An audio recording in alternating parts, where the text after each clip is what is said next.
noches, bienvenidos a Le Doy Mi Palabra. Les recomiendo que se quede. Hay días particulares donde la información política, la información económica, social es realmente importante, caliente, vale la pena seguirla de cerca, escuchar a los columnistas que traen información calificada, que ponen en contexto para que usted saque sus propias conclusiones y, por supuesto, escuchar también la pluralidad de opiniones de los invitados que vienen aquí a este programa llamado Le Doy Mi Palabra. Le estoy dando la bienvenida a usted y, por supuesto, dos de nuestros principales columnistas, el señor José Antonio Díaz. Buenas noches, gracias por estar aquí. José va a hablar nada más y nada menos que del descalabro de la economía. Algo parecido voy a hablar yo recién en un ratito en la editorial, desde el costado político, el descalabro de la economía. Y Diego Leuco tiene un informe especial, buenas noches Diego, vinculado al tema de los narcos en el gobierno. ¿Cuál es esta novela que parece la del patrón del mal? La novela de los Zacarías y la efedrina, para tener en cuenta y para prestar atención, porque es un caso que va a seguir durante muchísimo tiempo hasta que inexorablemente va a terminar en los tribunales. Esperemos que con alguien detenido. Ya está con nosotros el ingeniero Julio Cobos. Buenas noches, ingeniero, gracias por estar aquí. Un gusto. Ex gobernador de Mendoza, diputado nacional, candidato o precandidato a presidente del Frente Amplio. Han ocurrido muchos hechos en las últimas horas respecto a esta coalición política y por supuesto vamos a hablar con él y vamos a pedirle opinión de las cosas que pasan en el país, pero también de las cosas que pasan puertas adentro de esta coalición que pretende gobernar el país en el 2015. Déjeme que arranque este comentario editorial explicándole o diciéndole en qué lugar estoy parado desde el punto de vista político y económico en la Argentina. Hay una vieja poesía de don Mario, una vieja poesía básicamente de don Mario Benedetti, que se preguntaba, mirando una foto de un ministro de Economía de Uruguay, ¿de qué se ríe, señor ministro?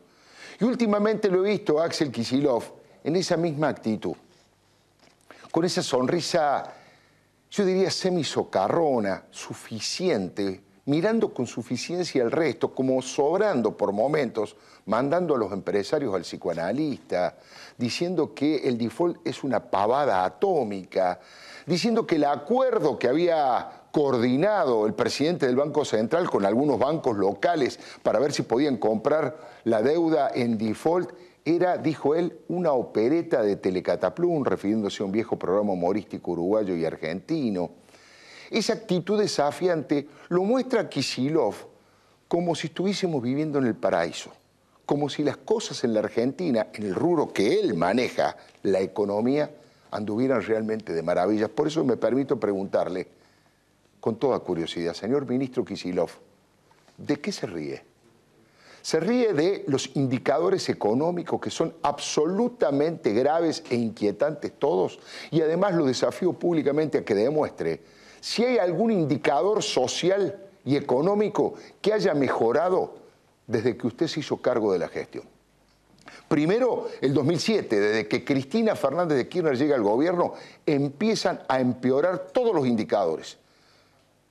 Y luego, con la llegada suya al Ministerio de Economía formalmente, no hace ni un año, pero ya manejaba economía desde antes como viceministro de Economía, todos los indicadores comparados contra ese 2007 son peores.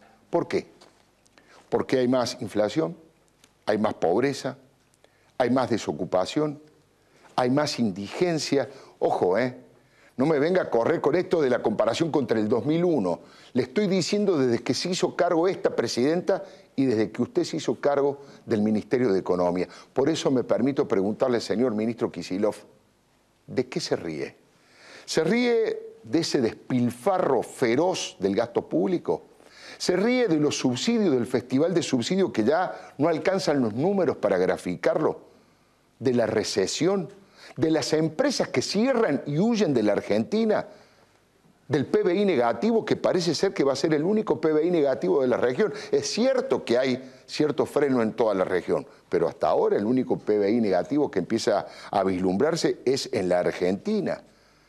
¿De las suspensiones de trabajadores en el área metalúrgica, en los trabajadores del ESMATA, entre la gente que trabaja en las inmobiliarias? ¿Del crecimiento feroz del conflicto social? ¿Se ríe de eso? Mire, de memoria, sin googlearlo, sin leerlo.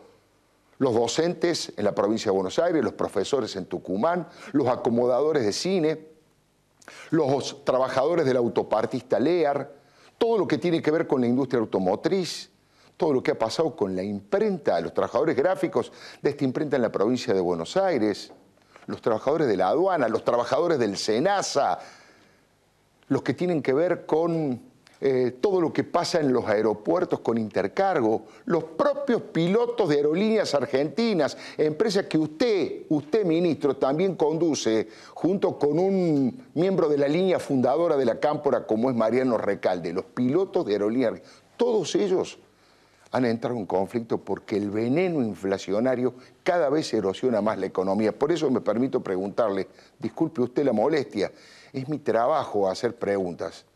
¿De qué se ríe, señor ministro? A lo mejor usted cree que con la respuesta de Patrio Buitre se soluciona todo, pero yo le estoy preguntando sobre cosas que han ocurrido antes del conflicto con los holdouts. Antes, son elementos preexistentes. Le pregunto, ¿es el imperialismo el que nos está castigando? ¿Es la oligarquía? ¿Es una tormenta que Dios le manda a los argentinos o es un rosario de medidas absolutamente infantiles y absolutamente irresponsables en el manejo de las cuentas públicas que usted está llevando adelante del Ministerio de Economía? No sé, tal vez, ministro, usted viva en un frasco, tal vez le guste este relato del autoengaño, de llevarle todos los problemas a los demás. Todos son responsables, menos los que ejercen el gobierno en la Argentina. Tal vez usted pueda dormir tranquilo con el crecimiento de la pobreza, el crecimiento de la exclusión, con el aumento de la recesión en la Argentina, pero sería bueno que respondiera a algunas de estas preguntas. Lo último que han hecho en los últimos tiempos ha sido básicamente reconocer algún problema, pero atender el cáncer inflacionario con determinadas aspirinas que finalmente no resuelven el problema. Por eso le pregunto, señor ministro, finalmente, ¿usted de qué se ríe? No quiero creer, ojalá me equivoque, no quiero creer que usted se está riendo de nosotros, de los laburantes, de los que todas las mañanas viajan a su trabajo con un esfuerzo tremendo y ven cómo la economía les come el salario. De aquellas amas de casa que van al supermercado y descubren que cada vez compran menos con ese dinero que su marido le trae forzadamente a fin de mes. Quiero creer, señor ministro, que usted no se está riendo de eso, porque sería de una frivolidad supina frente al sufrimiento de los argentinos. Finalmente, aquel viejo poema de los 70 de Mario Benedetti, que le preguntaba a ese ministro de Economía, ¿usted de qué se ríe? Decía, aquí en la calle, aquí en la tierra, aquí abajo, señor ministro, están ocurriendo cosas que algunos ni siquiera se atreven a mencionar. Sería bueno que usted vaya tomando nota y nos explique a todos de qué se ríe, señor ministro Kicillof. Le doy mi palabra. Bueno, lo prometido, ya están con nosotros también José Ignacio de Mendiguren, diputado nacional por el Frente Renovador. Gracias por venir, buenas noches. Además, un hombre importante en la conducción de la Unión Industrial. Y Rogelio Frigerio, buenas noches, gracias por estar aquí. Es el presidente del Banco Ciudad y uno de los economistas principales del equipo de Mauricio Macri. Así que aquí están presentes tres fuerzas que van a pelear por la presidencia en el 2015. Arranco con usted, ingeniero. Bueno, nuevamente buenas noches. ¿Qué tal, Alfredo? Un gusto. Estábamos conversando casi sin pregunta y respuesta, sino dialogando, reflexionando acerca de lo que ha pasado en el seno del Frente Amplio UNE, en esta toma de distancia que hubo entre Elisa Carrió y Pino Solanas, pero me parece que más que entre ellos dos, esta vez no ha sido una cuestión personal, sino que tiene que ver con que expresa dos tipos de pensamiento estratégico, igualmente respetables, pero distintos respecto a cómo posicionarse frente al 2015. Esta discusión se viene dando, obviamente, de una unión republicana, como por ahí la que insinúa, plantea Carrió, más abierto. Que involucraría, incorporaría a otro sector. Hay que ver, porque acá los que hablan, no sé, como si el PRO quisiera participar. Claro, bueno, hoy hay declaraciones de Mauricio Macri diciendo nosotros no nos metemos en las demás fuerzas, estamos creciendo por eso. Y no queremos involucrar. Y otro pensamiento socialdemócrata, que lo hemos hablado, donde el radicalismo ya decidió un camino, firmamos un acuerdo con las otras fuerzas políticas, Y bueno, yo hoy por hoy, mire, tuvimos una reunión el martes pasado y le digo, mire, yo estoy cansado ya de hablar de PRO, del Macri, Claro. con todo el respeto que le tengo a la gente PRO, tengo muchos amigos, pero me parece que nosotros tenemos que consolidar esto, al menos intentar esta consolidación, sino para qué lo hemos hecho. Y la idea es justamente que antes de fin de año tengamos una propuestas concretas, es decir, cómo vamos a bajar la inflación, cómo vamos a generar 300.000 puestos de trabajo. No hablemos mucho de la institucionalidad, porque esto la ciudadanía ya no lo reconoce. Igual, bueno, siempre tiene que estar presente porque claro, consideramos que es necesario para generar confianza en el país. ¿Cómo mejoramos la educación? Son las cosas que siempre hablo con usted. claro. ¿Cómo resolvemos el tema de energía que está condicionando la economía argentina? Que hoy tuvimos un debate interesante con Massa, con Wiener y con Zapag, ¿no? Bueno, pero entre lo que uno desea y la realidad que lo atropella, bueno, estamos otra vez hablando del mismo tema. Yo creo, a ver, Lilita Carrió fue contundente, además, a pesar de haberse retirado todo esto, yo voy a respetar lo que establezcan los organismos partidarios. Lo cierto es que uno ya conoce el paño, ¿eh? Y sabe que el socialismo no lo ve bien esta posibilidad de participación del PRO en la primaria, ni Libre del Sur, ni GEN, ni gran parte del radicalismo, por no decir la mitad, ¿no? Entonces, esto no está haciendo daño, creo que tenemos que salir de esto, porque si no, generamos confianza entre nosotros, muy difícil generar confianza ante la sociedad.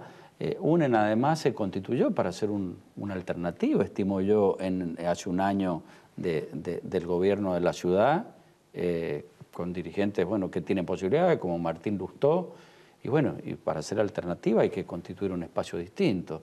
Sin perjuicio que es válido también lo que por ahí se dice, bueno, necesitamos la mayor unidad, todo, pero lo que queremos es un éxito de esta unidad, ¿no? Claro, claro. Fíjese que lo hablábamos el otro día, ¿cómo hacemos? Porque acá cada uno dentro de UNEN tiene un porcentaje de representatividad que no es muy alto, pero que bueno, sumado, si se transforma en una suma aritmética, podemos dar una batalla interesante. Ahora, para que sea una suma aritmética tenemos que mostrar coherencia en los discursos, un discurso unificado y también mostrar un equipo. Tal es así que fíjese que Carrió dice, bueno, acá el que aparece en las primarias como liderando el espacio, que lo decidirá la gente, que pesa más que la voluntad de los partidos políticos, el resto acompañaremos como ministro, que me pareció una cuestión interesante, decir, bueno, mire, acá toda esta gente que hoy es presidenciable va a ocupar, independientemente de quién sea, de acuerdo a su perfil, un cargo a nivel ministerial.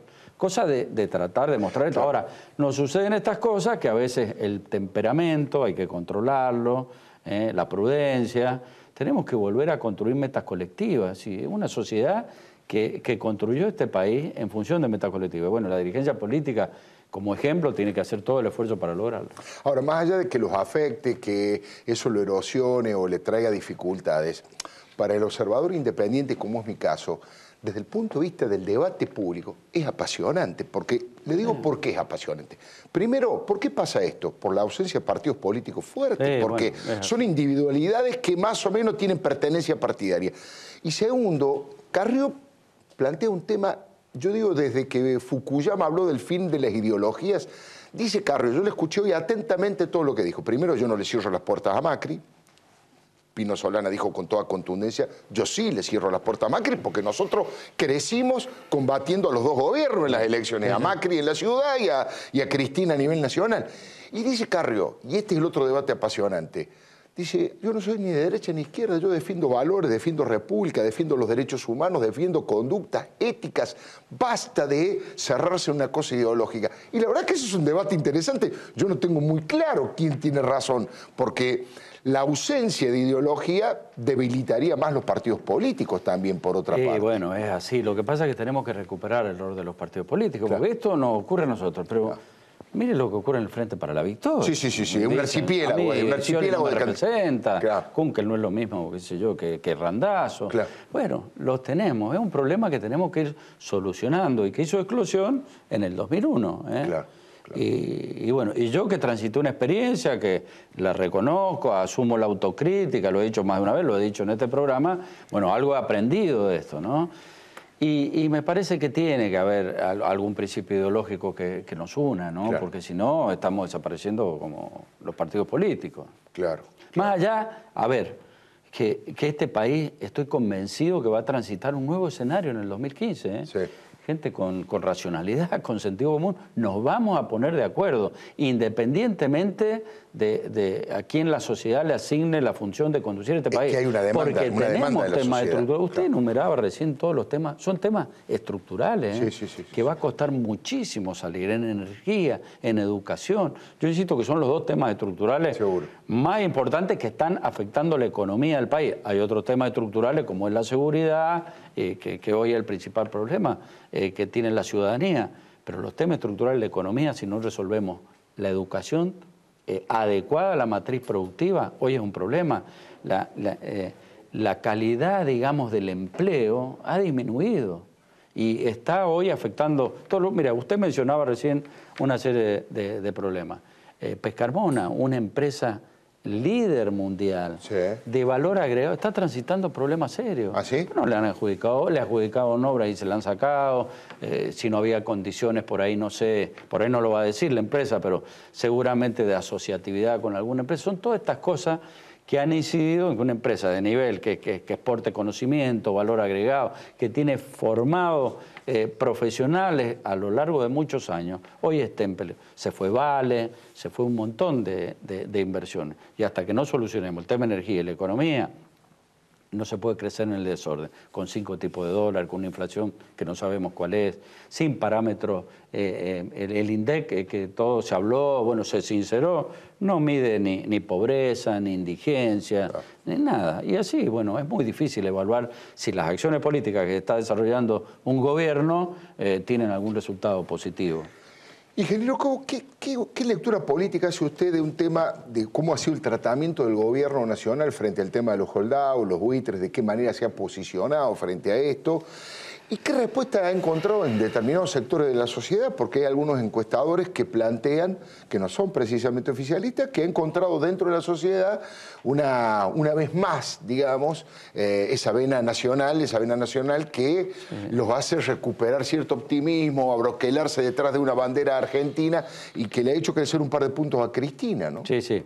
A ver, si usted hace una encuesta y le pregunta, ¿está de acuerdo con los fondos buitres? Bueno, el 80%. El 100%, claro. Ahora, usted pregúntele a la gente, ¿usted quiere que se arregle la economía, que quiere que entremos en default? Le va a decir también el 80% que no. Claro. Entonces, la responsabilidad de un dirigente no es medirse solo por las encuestas, es a veces decirle a la sociedad con seriedad y con responsabilidad qué es lo que terminamos, qué es lo que conviene hacer. Este mismo gobierno dijo que no iba a pagar un solo peso por Repsol, claro, y que tenía pasivos ambientales y que no sé qué cosa y cuántas cosas más, y terminó reconociendo en una hojita, menos de estas hojitas, una tasación entre gallo y medianoche de 5.000 millones de dólares. Así no lo más. mismo que fue el Club de París. Esto a la larga seguro se va a arreglar. Ha encontrado a lo mejor una pista de aterrizaje con la cláusula Rufo, a mi modo de ver. La verdad, ahora ya la generó la duda el propio gobierno. Claro. Si yo soy un internauta, pues usted lo ha dicho, no lo dijo claro, Leuco, claro, no lo dijo un abogado. Seguro. Porque esto es voluntario. Y se lo dice alguien que negoció el bono Aconcagua y que sorteó 2 juicios, uno de los fondos buitre, y llegamos a la Cámara y lo ganamos. Pero bueno, hicimos otra estrategia. Claro. Nosotros no pusimos, y cambiamos el domicilio de litigar, pero por mayoría, oportunamente, le dijimos, mire, los que se quedan van a litigar a Mendoza y los que siguen siguen en Nueva York. Eso fue un motivo, originó juicio, lo ganamos, porque fue resuelto bien. Y después, con la continuidad que dijimos, no cerramos, no pusimos cerrojo, a medida que iban pidiendo, lo íbamos atendiendo, bueno, solucionamos el tema. Pero estas cosas hay que hacerlas con responsabilidad y con conocimiento. Ahora sí, bueno, esta cosa lo ha beneficiado, pero el problema no lo hemos resuelto. No, en absoluto. No lo hemos resuelto. Complicado más y todavía. Bueno, el dólar está prácticamente igual, no ha habido todavía un impacto, ni lo va a haber a lo mejor, pero tampoco va a haber un beneficio en una economía que está alicaída, estancada, sin inversión, con una inflación galopante, con subsidios al sector de energía y transporte grandísimo. Mire, vamos a llegar a 230.000 millones de pesos este año en subsidio, energía, transporte y empresa. Ya en el primer semestre hay 100.000 millones. El 102% crecieron los subsidios de energía. 102%. Todos los recursos aduaneros no alcanzan a pagar los subsidios de energía. Para tener alguna cifra Más o menos para poder comparativa, comparar, ¿no? claro. Tanta lucha que se dio con las retenciones y con todo eso, en vez de aprovechar esto para industrializar, reconvertir, camino, todo eso, bueno, por una mala política energética estamos pagando esos subsidios, además de los dólares que se nos están yendo, producto de la importación, que va a llegar a 14.000 millones de dólares. Es impresionante, ¿eh? Cuando uno lo ve toda la película, la verdad que es inquietante. También es inquietante, yo no sé si lo tienen presente la gente, pero en estos momentos el presidente de la Nación es Amadou Oudou, ¿no? Amadou Oudou, que ha recibido 2 procesos, y aquellos que caminan a los tribunales, no es mi caso, pero aquellos periodistas especializados dicen que es probable que venga, digamos, un tercer procesamiento del presidente de la Nación, actualmente del vicepresidente a cargo, con lo cual a esta altura me parece que ya el nivel de vergüenza ajena es muy grande, y a esta altura la presidenta empieza a pagar fuerte costo político porque es como una suerte de protección, ya no es simplemente un respaldo político, ¿no? No, es así.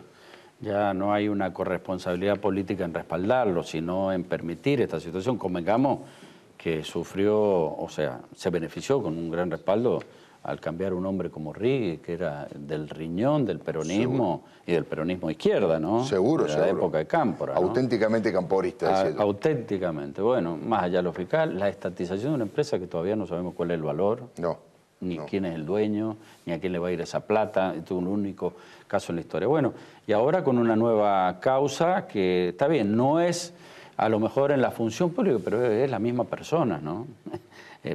La parte privada, así que esto, la verdad, lo está poniendo al gobierno en una situación muy incómoda. No encuentro por ahí otra palabra, ¿no? Pero muy incómoda porque los senadores, tanto del oficialismo, que uno los ve por las caras, en las sesiones, que ya la última sobre todo, donde no salieron las espadas tradicionales del kirchnerismo a defenderlo, y bueno, y una oposición que independientemente de los sectores le están pidiendo ya o exigiendo, bajo a lo mejor la advertencia de evaluar una posible suspensión, que es discutible porque esto se puede dar cuando el cargo de senador. Pero bueno, se están buscando de alguna manera, argumentos sobran, y hay una responsabilidad política de la presidenta en ese sentido, ¿no? Digo yo que el 2015 va a resolver varias cosas. Una me parece que es como una suerte de confrontación conceptual, simbólica, entre 2 pensamientos que están bastante enraizados en la sociedad. Vamos a ver cuál es el pensamiento mayoritario. Hay un sector de la sociedad que dice no puede gobernar este país nadie que no sea peronista. Con lo cual eso le da mucha fuerza a los candidatos, a Scioli, a Massa. Y hay otro sector que viene creciendo y eso es lo que está empujando para arriba a Mauricio Macri, que dice, bueno, vamos a cambiar. Los últimos 30 años en su mayoría los ha gobernado el peronismo. De hecho, los 64 últimos años, el 50% ha gobernado el peronismo. Vamos a probar una cosa nueva, una cosa distinta, y eso le está dando un resultado en ese discurso al propio Mauricio Macri y también beneficia a la alianza Frente Amplio UNEN. Sí. ¿Por qué debería triunfar este segundo pensamiento? ¿No hay un dejo de gorilismo en decir que el peronismo ya no puede gobernar, o una alianza republicana, como le llama usted, no se puede asociar al viejo fantasma de la Unión Democrática? Claro, bueno, por eso a lo mejor viene todo este tema de resistencia que aparece en hacer algo en contra de, ¿no? Claro. Porque yo tengo amigos peronistas y la verdad que hay muchos, hay buena gente, ¿no? Y honesta y responsable. Ahora, el peronismo alguna vez se tiene que hacer cargo de la situación. Siempre ha tenido otros gobiernos que han venido, como pasó al gobierno de la Rúa, en momentos difíciles, pero con una herencia complicada. Ahora la herencia la ha recibido el propio justicialismo, y es el que más ha gobernado en estos años de democracia. Ahora, Alfredo, ¿qué quiere la sociedad? ¿Gobernar como se está gobernando? Donde no tenemos designado el defensor del pueblo, donde el auditor general se lo ignora y se impone la mayoría del oficialismo, donde la Comisión de Revisores de Cuentas no revisa nada por la mayoría que impone, donde la CIGEN, de acuerdo al amigo Reposo, bueno, está a cargo, no hay una publicación en internet donde la Oficina de Anticorrupción, bueno, nosotros decimos, gobernar, ¿es esta la democracia que queremos? Sin federalismo, donde ahora se pretende avasallar los derechos de las provincias con esta nueva ley de hidrocarburos, o queremos un gobierno republicano, que el Congreso pueda participar y ayudar al gobierno en la gestión, no que esté reducido. Ahora no vamos a tener sesión por 2 semanas en la Cámara de Diputados. Vamos a tratar nada más el tema de la moratoria para los las personas que pueden ingresar a la jubilación. Hay un montón de proyectos que hemos presentado. ¿Por qué no nos permiten la posibilidad de debatir? Bueno, eso es el peronismo de hoy. No sé lo que va a ser el peronismo de mañana, pero esto es lo que nosotros estamos proponiendo. Gobernar con los poderes, con los organismos de control fortalecidos. Mire, hoy teníamos una charla sobre este tema de organismos de control, que es un sindicato, que la verdad lo elogié, porque digo, los sindicatos, bueno, no solo son para tratar paritaria, sino para convocar a sectores políticos. El sindicato es APOC, dice usted, de Hugo Quintana, bueno, que es el organismo de control, precisamente. Exactamente. A mí me ha tocado gobernar una provincia, ¿no? Que es un país en chiquitito, si quisiera. Claro.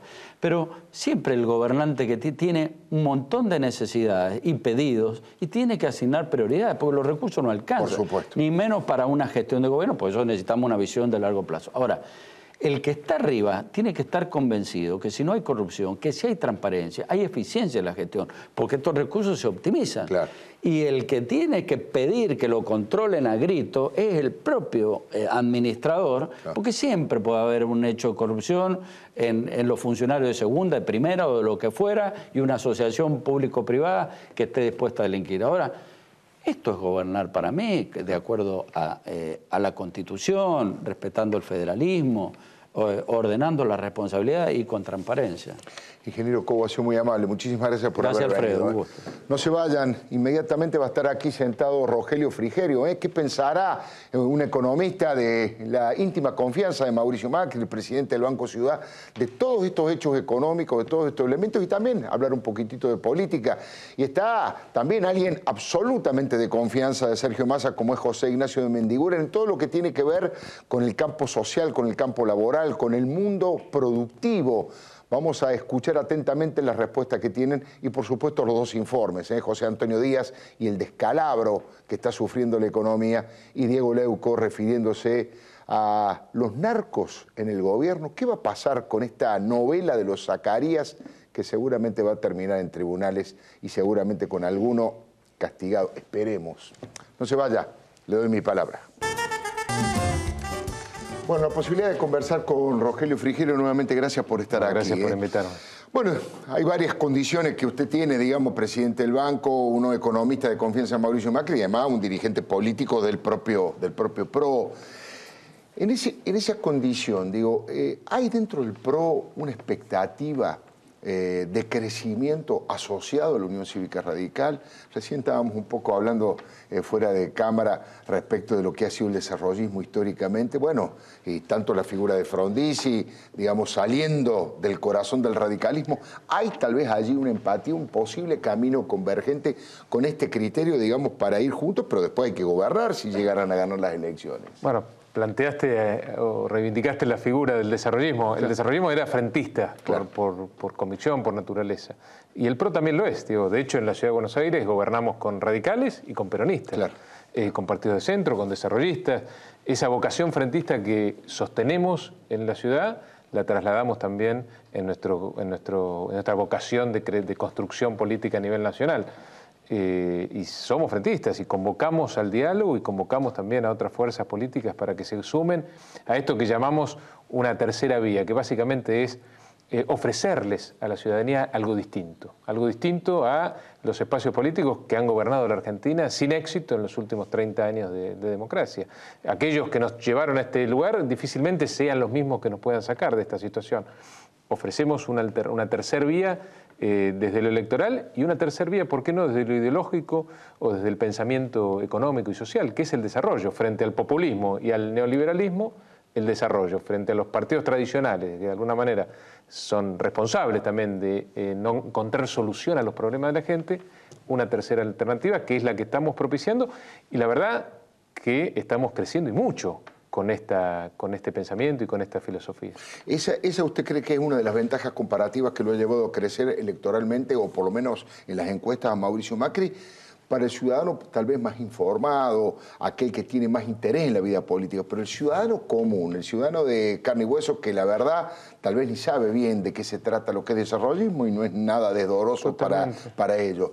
¿En qué aspectos cree usted que ha beneficiado el crecimiento? En que visualiza, entiendo yo, la gente, el común de la gente, porque no hay contradicciones entre nuestro discurso, entre nuestra posición de espacio político nuevo, novedoso, con figuras también que nunca han participado en la política, otras que sí lo han hecho, con nuestra historia de más de 6 años de gestión en la Ciudad de Buenos Aires. No tenemos contradicción entre lo que decimos y lo que hacemos.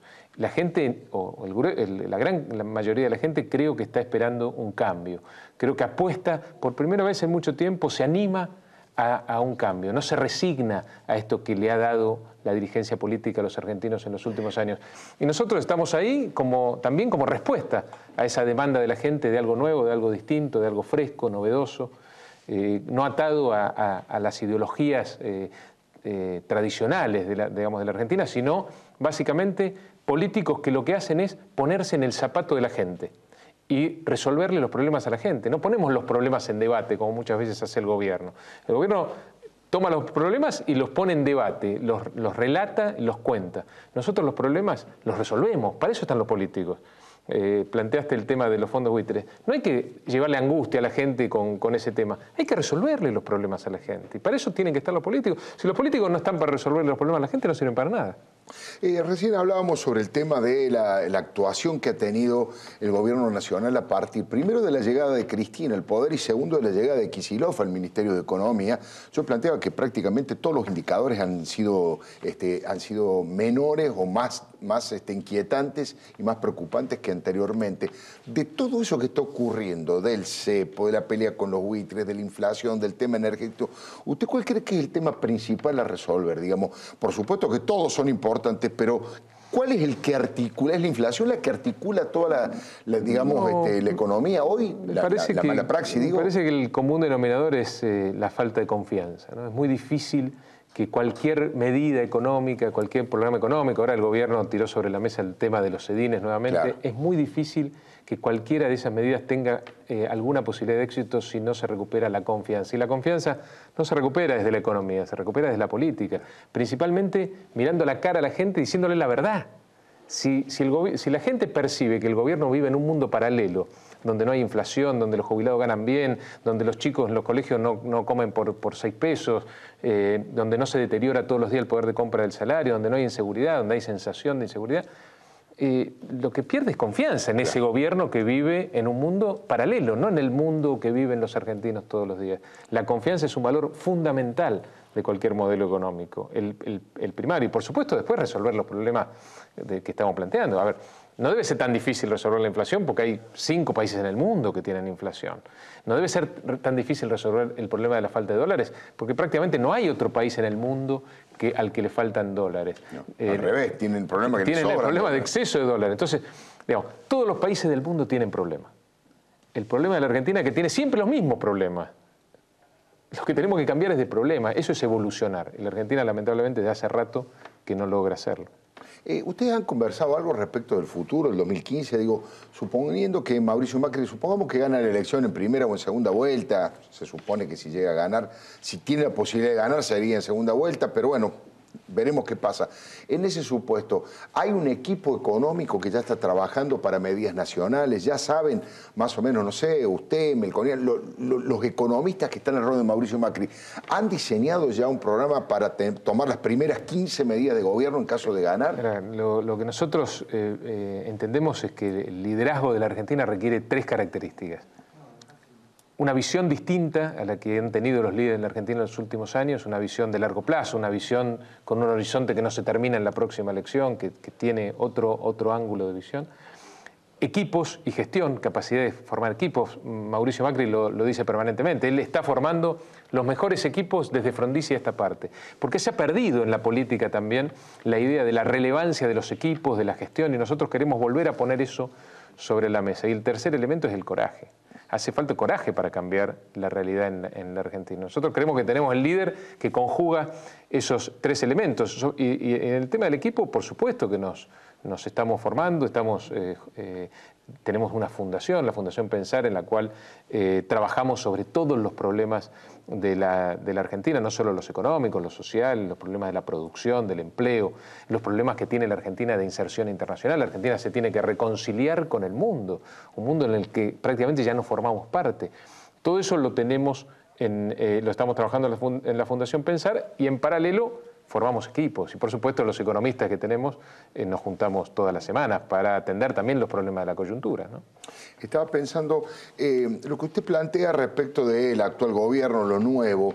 Estoy pensando, un discurso para confrontar con eso lo podría tener el propio de Mendiguren y decir, bueno, Sergio Massa también tiene radicales, tiene peronistas, tiene vecinalistas independientes en sus filas, en el Frente Renovador. Es cierto que perteneció, pero tuvo el coraje de romper con ese poder, y no porque perdió una interna, sino porque fue a diputar electoralmente contra eso que veía un modelo acabado, digamos. ¿Qué diferencia le puede usted plantear al televidente entre Massa y Macri en este aspecto?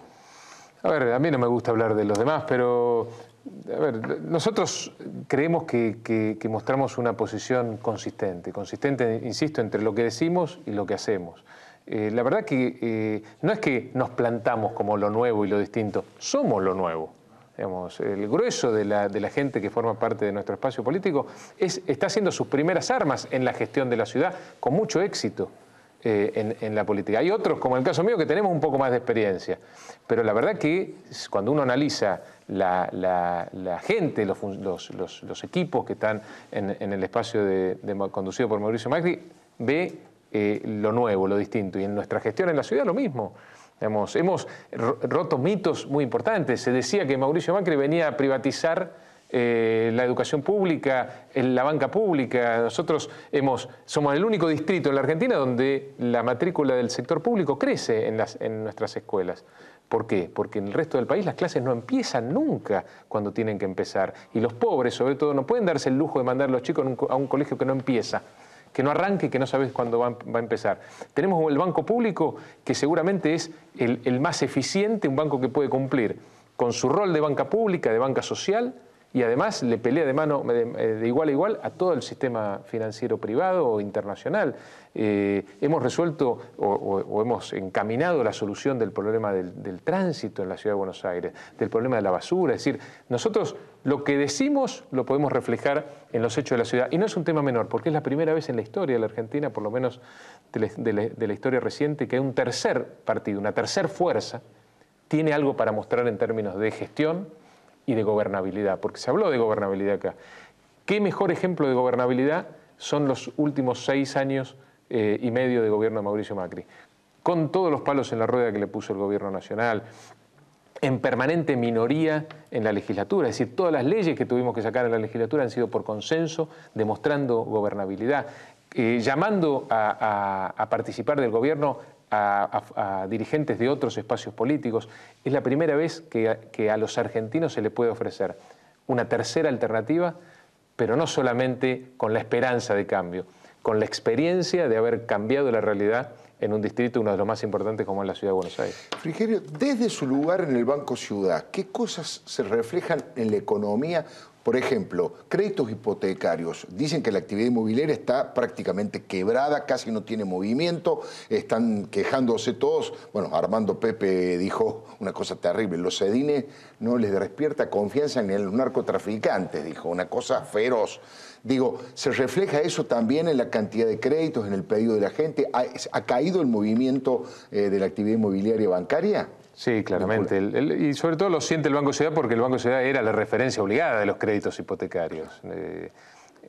Para nosotros es un doble problema porque además por un capricho del Gobierno Nacional también nos sacaron los depósitos judiciales, que eran depósitos muy estables y con baja tasa de interés, que nos permitían además ser muy competitivos en el tema de los créditos hipotecarios.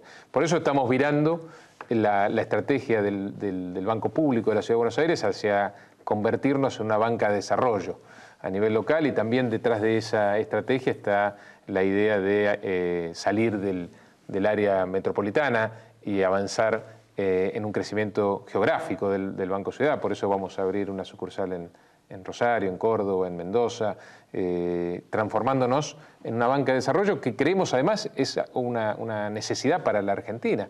Hemos tenido una pésima experiencia con el tema de la banca de desarrollo, con el BANADE, sí, en los 80, en los 70. Eso no invalida el instrumento. No, por supuesto. La Argentina necesita... Brasil es el ejemplo. Brasil es claramente el ejemplo. La Argentina necesita una banca de desarrollo y nosotros estamos intentando hacer esta experiencia a nivel local para después trasladarla a nivel nacional cuando nos toque gobernar. Me quedan 30 segundos, pero no quiero dejar de preguntarle. Viene un cliente suyo o un dirigente político y le dice, usted con la experiencia que tiene en el sistema bancario, ¿cree que el presidente del Banco Central, Juan Carlos Fábrega, va a renunciar finalmente enojado, humillado, criticado por el propio Axel Kicillof? Es difícil pero ojalá que no. Yo creo que... ¿Usted prefiere que se quede el presidente del Banco Central? ¿Lo ve más razonable, más racional y con más profesionalidad?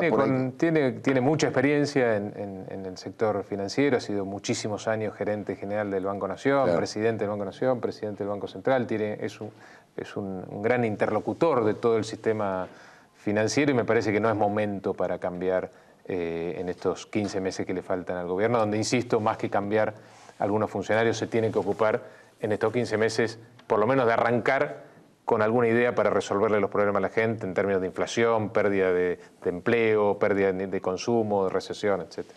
Rogelio Frigerio, muy amable, muchas gracias por venir. Mire, José Antonio Díaz va a poner en cifras lo que es la caída de la economía, el descalabro económico y semejantes niveles de mala praxis. Lo va a decir José Antonio Díaz enseguida nomás en su columna.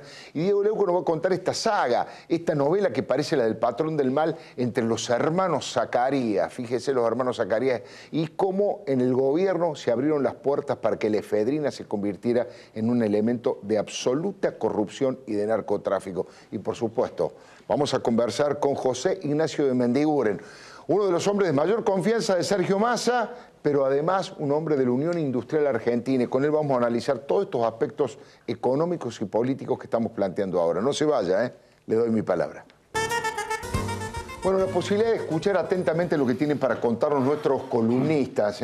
Vamos a arrancar con José Antonio Díaz, que es un poco la culminación, o si quieren la transición hacia el bloque de José Ignacio de Mendiguren en un ratito, respecto de poner en números este descalabro económico. José, buenas noches. Buenas noches. Alfredo, estamos viviendo un momento muy importante de la transición, porque antes del problema con los buitres, antes del fallo de la Corte de Nueva York, teníamos esta situación larvada, es decir, la economía que se iba a pique por dos razones fundamentales, porque la presidenta de la Nación está totalmente equivocada con respecto al diagnóstico de lo que pasa en la Argentina y se han cansado de mentir, y otro poco porque hay un equipo que ha permitido, un equipo en economía que ha permitido el desmanejo total de variables elementales de la gestión. Este equipo no gestiona, claro, independientemente de las diferencias ideológicas que se puedan tener con ellos. Yo repaso, vamos a verlo ahí, en julio, las ventas minoristas cayeron 10%. Claro. Si había algo que no se caía en este modelo económico, era el consumo. Era el consumo. El poder adquisitivo cayó y va a caer hasta fin de año hasta 10 o 12%. El PBI ya es negativo, 1,8%. Algunos dicen que vamos a terminar en 3,5% negativo, otros 4%, por supuesto. Algunos exageran y algunos quieren que el gobierno le vaya mal, pero lo cierto es que ya podemos decir tuvimos el peor semestre de la década, con los peores indicadores medidos por cualquiera de las mediciones que existen en la Argentina. Y muchas que no se pueden confiar también. Y además caída del PBI, digamos PBI negativo, único país en la región, porque único los demás también han caído, pero ninguno a lo negativo. Sí, Cristina Fernández está haciendo eso, se vino el mundo abajo, claro, como ella creía. Ahora el mundo no se vino abajo. No. Estados Unidos crecen poco, crecen con problemas todavía de empleo, pero las principales potencias capitalistas crecen, incluso los países de la región. La inflación, ¿qué pasa con la inflación? Ahí estamos poniendo en los primeros 6 meses. Uno ve por ahí el indicador mensual y se deja llevar por eso, pero la gente, la economía familiar lo detecta más fácil. Se aceleró, la inflación se aceleró a partir de la devaluación de enero. Saltó de un 26% anualizado al 40% anual. Es decir que esto ya empezó a impactar en el empleo. Algunas consultoras dicen que la tasa de desempleo va a crecer del 7,1% oficial que dice el Ministerio de Trabajo a 8,4, 8,5 a fin de año. Ya algunas estadísticas muestran la pérdida de 200.000 puestos de trabajo y no estamos hablando solo de suspensiones, sino de despidos o de fábricas que cierran, frigoríficos que cierran, etc. Porque este mal recesivo golpea principalmente a la industria, pero en realidad se derrama sobre todos los sectores de la economía y las economías regionales. Entonces ahora hay algunas expectativas. Es mucho peor un default. El gobierno tiene una actitud, no va a pagar a los buitres, no va a haber negociación, ya lo dio por cerrado, no van a gastar la plata del central que no sobra y que se la arregle el que venga. Ahora, es muy importante ver si van a intentar algo con la economía. Como decía Frigerio acá, nadie le cree nada al gobierno, ni a la presidenta de la Nación, ni al ministro Kicillof. La presidenta el otro día dijo una frase increíble que la vamos a mostrar. El que crea que va a salvar el trabajo guardando la plata, comprando dólares, lo más probable es que los terminen perdiendo. Es como el que apuesta al dólar pierde. Exactamente. En este caso ahora el que apostó al dólar ganó. Claro. Evidentemente se ha disparado el dólar, distintos dólares se escaparon. ¿Esto quiere decir que el segundo semestre va a ser peor? Sí, va a ser peor. Hasta fin de año va a ser peor. ¿Hay posibilidades de que el gobierno reaccione? Por supuesto, el gobierno podría reaccionar y tomar no medidas fundamentales, pero sí que contengan esta situación y no genere más fractura social, porque ahora tenemos un problema político, social, sindical, tenemos un problema serio. Yo diría, Alfredo, queda una transición muy dura y el gobierno no tiene voluntad. No tiene voluntad política y seguramente por eso la sociedad no le cree nada y nada es reactivante en ese contexto. Lo dice José Antonio Díaz, para tener en cuenta y para tomar nota, como hice yo, con algunos indicadores que ha planteado. 200.000 puestos de trabajo menos planteó. Es interesante, después vamos a conversar con José Ignacio de Mendiguren, que en estas últimas horas planteó como concepto el tema de la década partida, esta diferencia entre lo que fue el gobierno de Néstor Kirchner, para ponerlo si quiere hasta el 2006, 2007, 2008, y luego lo que ocurrió después con la economía. Pero eso lo vamos a conversar en un ratito. Ahora el tema tiene que ver con la corrupción, con la peor de todas las corrupciones, que es abrirle las puertas a la efedrina, al narcotráfico, Diego Leuco, y el informe de los hermanos Zacarías.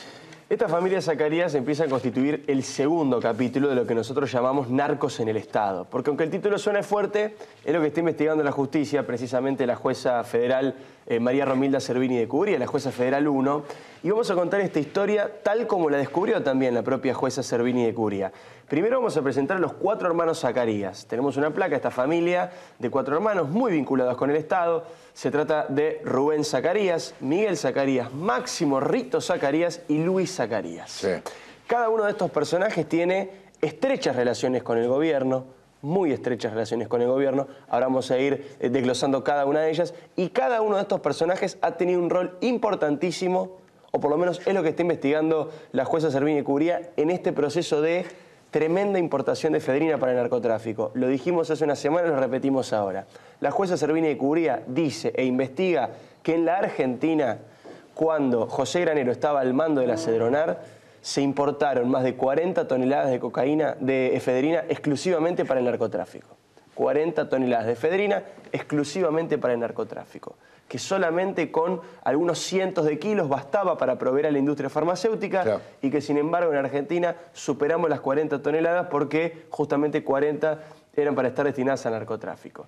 Increíblemente el fin de semana, Oscar Parrilli, que siempre suele hacer este tipo de declaraciones, emitió el fin de semana un comunicado con una frase que también tenemos para mostrar que es realmente escandalosa por lo ridícula, por lo absolutamente falaz. Dice que Clarín quiere montar un relato periodístico para tratar de relacionar de alguna manera a un expresidente, no lo nombra Néstor Kirchner, y a la actual presidenta con los hermanos Zacarías. Y vamos a empezar. Rubén Zacarías, por ejemplo, al que según Parrilli el grupo Clarín lo quiere involucrar con el presidente, fue durante 10 años el jefe de ceremonial y protocolo de Néstor Kirchner. Sí. No solamente ceremonial y protocolo, sino que era el hombre que lo acompañaba a cada minuto y a cada segundo al expresidente Néstor Kirchner. Era un hombre del riñón, era el que le atendía el teléfono, el que estaba al lado de él, el que lo secundaba, era su sombra. Cualquiera que haya hecho un viaje y una cobertura presidencial como me ha tocado a mí, sabe que Zacarías y Néstor Kirchner hasta jugaban de manos. En el avión presidencial se tiraban tiritos, jugaban, Néstor Kirchner se le subía encima, lo tiraba al suelo, lo maltrataba personalmente a los cachetazos como solía hacer con su anterior secretario. Una cosa que cualquier periodista que ha hecho una cobertura internacional lo ha visto. De más está decir que los cuatro trabajaron o trabajan para el Estado, claro, eso es obviamente de reglamento, ¿no? Luis Zacarías, por ejemplo, trabajó en el Ministerio de Planificación con Debido y actualmente está en la Secretaría Privada de Cristina. Claro. Digo, no es que es ninguna relación tirada de los pelos, ni muchísimo menos. El propio Miguel Zacarías fue secretario de Granero en la Cedronar durante esta época, aunque algunos dicen que en realidad era el que ejercía influencia y que era el jefe de Granero, era el hombre de Kirchner ahí en la Cedronar. Bueno, Máximo Zacarías, él mismo lo ha dicho que lo mejor que hizo en su vida fue acompañar a Néstor Kirchner hasta el final de sus días. Claro. Él mismo lo ha reconocido, imagínense las relaciones. Y arrancamos con este camino que es realmente impresionante. Cuando Servini de Cubría procesa a José Ramón Granero, que además fue odontólogo de Néstor Kirchner, sí, como para seguir hablando de relaciones íntimas y personales, descubre que había algunas llamadas sospechosas. Y empieza a fijarse en específicamente 34 llamados que tuvieron que ver con Miguel Zacarías, el primero de los Zacarías de esta trama. Esos 34 llamados ocurrieron siempre en fechas claves de importación de efedrina. Damos 2 ejemplos nada más, pero hay más de 34. El 15 de enero del 2008 se importaron 2.000 kilos de efedrina en la República Argentina y el señor Miguel Zacarías mantuvo comunicaciones en momentos claves, previos y posteriores, con Casa Militar y con Casa de Gobierno. En noviembre de 2005, por ejemplo, algunos años antes, 500 kilos de efedrina, también. 3 llamadas con la Casa Rosada que iban y venían de Miguel Zacarías. Esto llamó la atención de la jueza Servini de Cubría y empezó a investigar justamente esta trama. Ahí aparece el segundo de los hermanos Zacarías, que es Rubén Zacarías, cuya exmujer, llamada Sandra Valenzuela, adquirió una ambulancia, una Sprinter 313, que es la que estamos viendo en pantalla. No es esta ambulancia, pero este es el modelo. Y empezaron a tirar del ovillo, sobre todo una investigación que hace también Nicolás Pizzi en Clarín, muy interesante.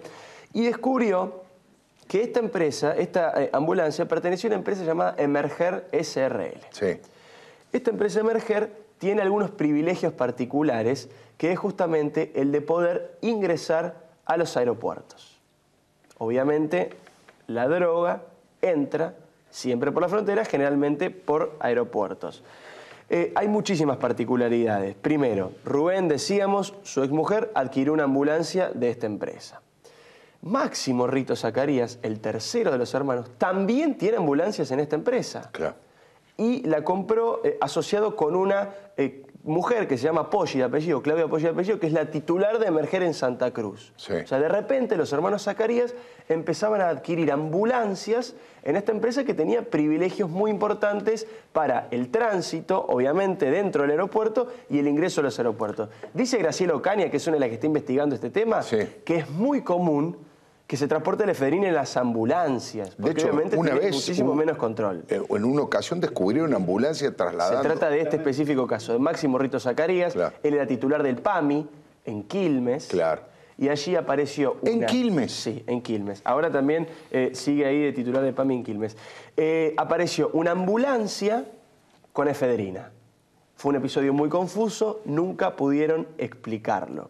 Vamos a volver a Máximo en un ratito nada más, porque tenemos que ir al último de los Zacarías que contamos hoy, que es Luis, que también estás asociado con Mario Clemente. ¿Quién es Mario Clemente? El presidente de Merger. Esta empresa de ambulancias, que es contratista del Estado, que es uno de los principales proveedores de la ANAC, por ejemplo, que se encarga de la aviación. 30 millones de pesos han cobrado de Aeropuertos Argentina 2000. Y si uno ingresa a la página web, por ejemplo, de Merger, se jactan de ser las ambulancias de los actos oficiales de Cristina. Claro. O sea, realmente la relación es muy estrecha. Decíamos que volvimos simplemente una línea sobre Máximo Rito Zacarías. En plena crisis del triple crimen de General Rodríguez, Máximo Zacarías se interesó demasiado por un expediente que hablaba de la importación de 1000 kilos de efedrina. Sí. Y eso también trajo la sospecha de Servini de Cubría, que está investigando muy seriamente el interés de los hermanos Zacarías. Como si todo esto fuera poco, en el año 2010, los principales laboratorios de la Argentina le llevaron personalmente un informe a Néstor Carlos Kirchner, el expresidente, claro, diciéndole: estos 4 personajes de apellido Zacarías están haciendo todo esto que acabamos de contar nosotros acá. Néstor Kirchner no hizo absolutamente nada. Y muchos de esas droguerías fueron aportistas a la campaña presidencial de Cristina Fernández de Kirchner. Y además esto, déjeme desde lo político, he hablado con 3 fuentes distintas, una que pertenece al desarrollismo, una que pertenece al peronismo y una al radicalismo de la provincia de Santa Cruz. Digo desarrollismo porque Granero viene de ser un hombre del MIT. Las 3 coincidieron en decir que Granero es un hombre honesto, que no ha llevado un solo peso, es más, que tiene algunas dificultades económicas en estos mismos momentos y que sí, por supuesto, tiene responsabilidad. Era el jefe, el encargado de el Cedronar, pero que no ha sido él el autor de estas operaciones absolutamente corruptas y sospechosas que está investigando Servini de Cubría. Ponen más la lupa en los hermanos Zacarías y en quien fuera ministro en aquel momento, enemigo acérrimo de Granero, Aníbal Domingo Fernández. Vamos a seguir de cerca esta investigación hasta el final. No se vaya. Vamos a conversar con José Ignacio de Mendiguren de cómo está la situación económica y, por supuesto, la mirada política también. Ya venimos. Le doy mi palabra. Bueno, muy buenas noches y gracias por estar aquí. José Ignacio de Mendiguren, diputado del Frente Renovador, Unión Industrial Argentina.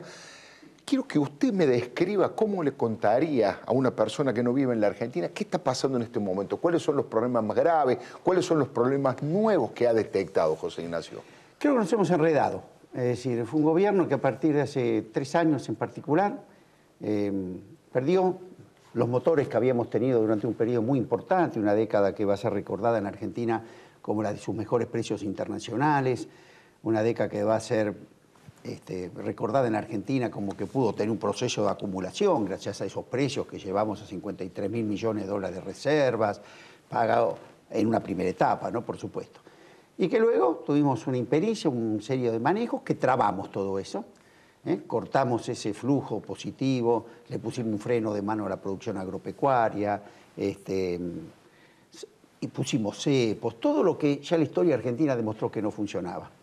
Y bueno, ¿qué paró? Se paró la inversión, no acompañó a la demanda, por lo tanto sabemos que cuando esto pasa, ¿a dónde se va? O inflación o importación. Sin duda. Bueno, y lo peor fue que se negaron los problemas simples de corregir en su primer momento, en vez de corregirlos, se negaron. Conclusión, debido a un proceso, llegamos a este estancamiento. Caída a nivel de actividad, caída de reservas, caída de la recaudación, por ende, caída de la generación de empleo.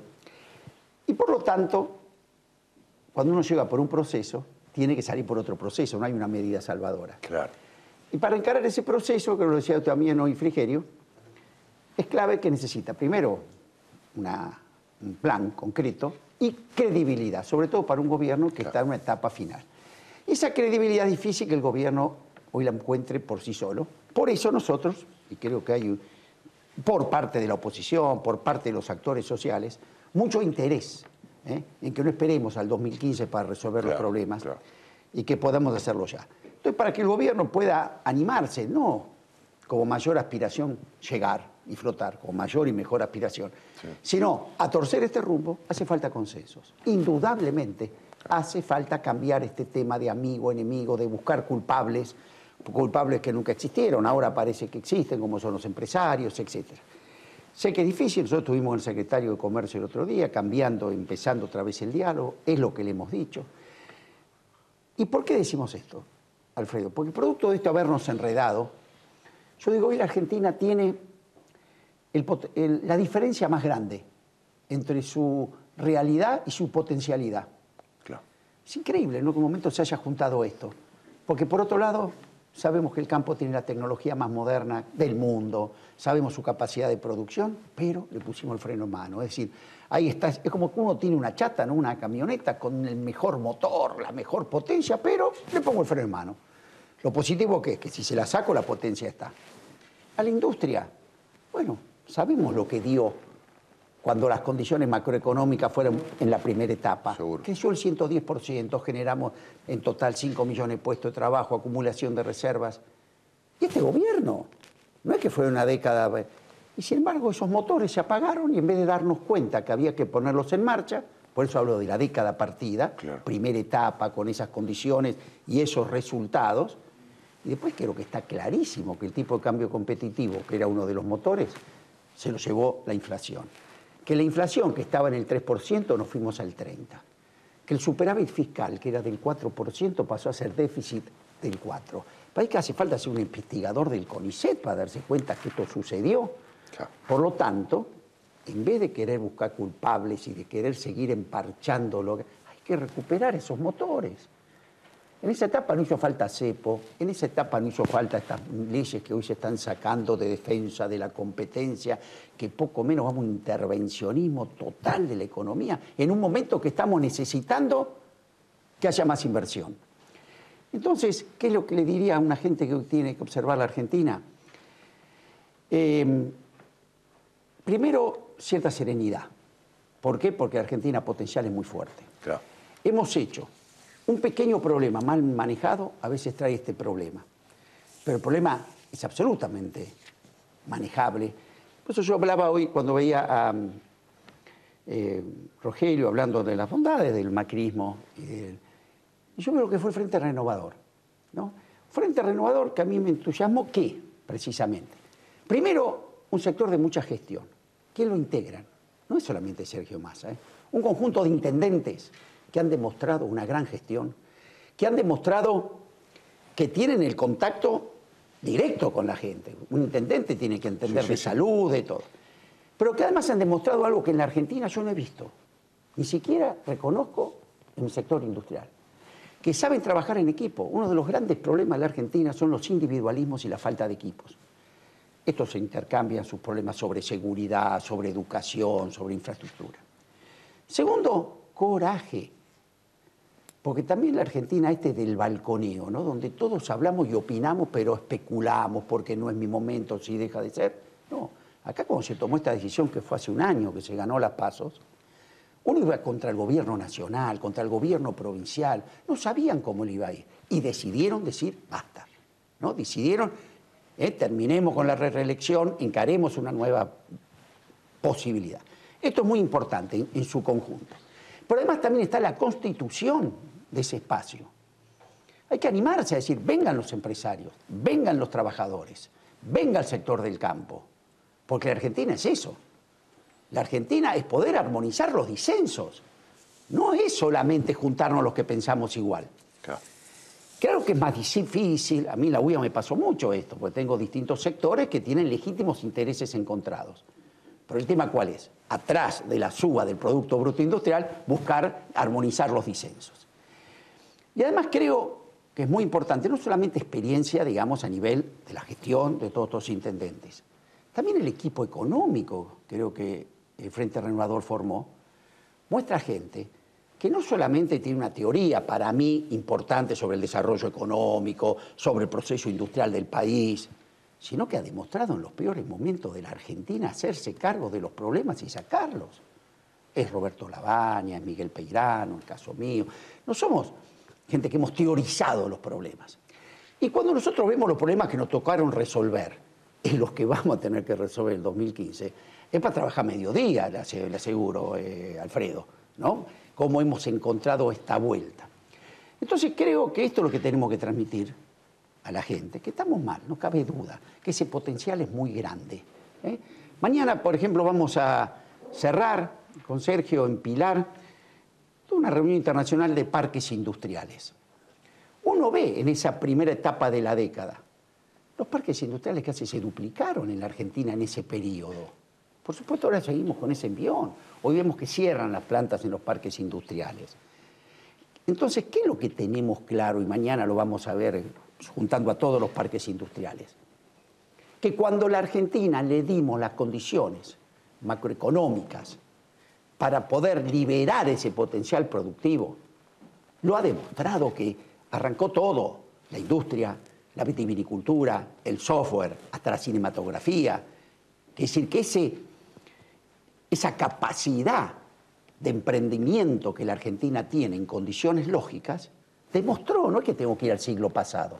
Ahora algo nos pasó, que hoy vemos la desocupación, vemos la gente con los brazos caídos.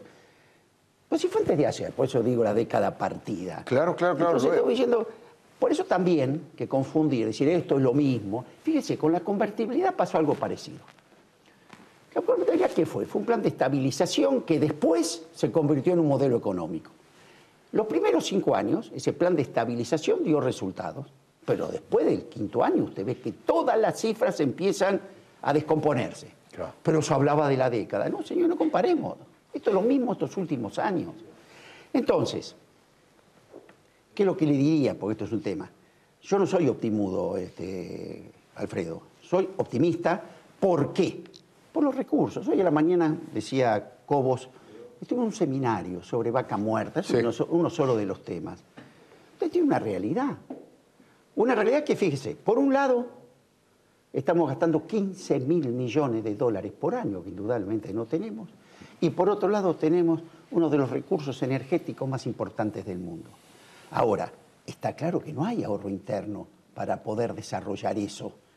Ahora, cuando tenemos que ir a buscar un financiamiento sano, claro, cuando el capital está a uno de los precios más baratos de la historia argentina, bueno, trabamos este conflicto externo y lo vamos a postergar. Entonces, yo creo que hay igual una esperanza. La esperanza del cambio es importante. Son días, meses que falta este gobierno. Pero lo más importante, Alfredo, como yo decía, que este gobierno pueda entender que tanto los actores sociales como la misma oposición no quieren llegar al 2015, quieren ayudar para que podamos no contentarnos con esto, sino girar y dar un cambio. Y es posible. Ahora, usted lo vio.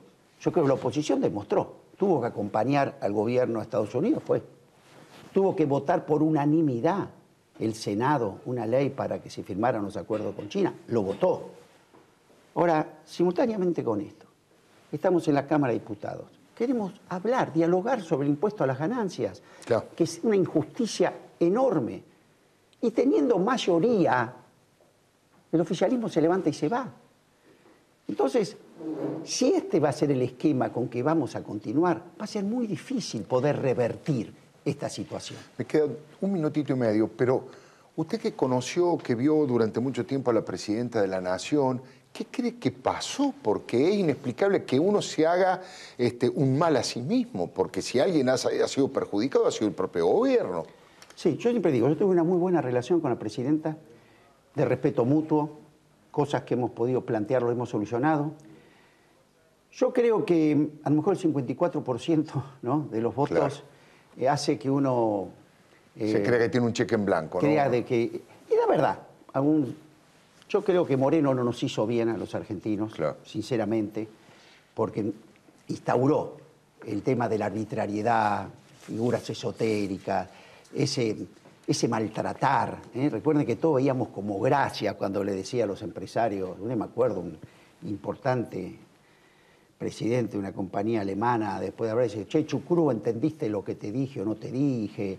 O este tema, si no quieren, tírenme la llave que la empresa se la manejo yo. Claro. En un momento que Argentina necesitaba inversiones. Porque con la presidenta habíamos charlado y ella lo comprendía. Que Argentina, el método no era enfriar la economía, era calentar la inversión. Claro, claro. Ahora hicimos todo lo posible para pagarla. Para que se vaya, claro. Bueno, esto pasó.